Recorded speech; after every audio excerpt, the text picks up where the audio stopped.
Good morning, everyone. Are you ready for a brand new day? What do we do after we wake up?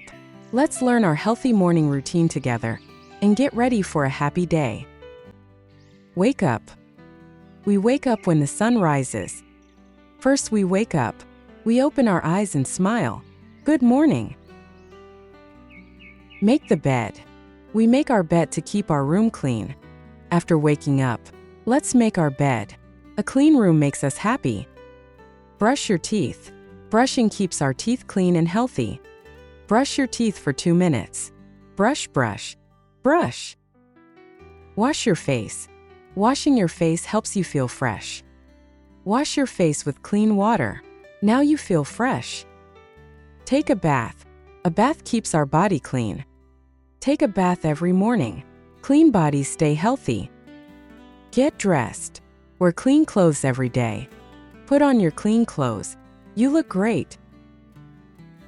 Comb your hair. Combing your hair keeps it neat. Comb your hair nicely. Now you look smart.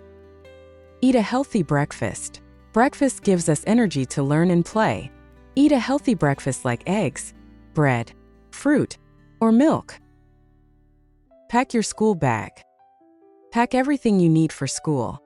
Let's pack our books, pencils, and water bottle. Go to school. Now we are ready to learn. Wave goodbye to your family. Let's go to school. Now, let's say the morning routine together. Wake up. Make the bed. Brush your teeth. Wash your face. Take a bath. Get dressed. Comb your hair. Eat breakfast. Pack your bag. And go to school. Great job, kids. Have a wonderful day.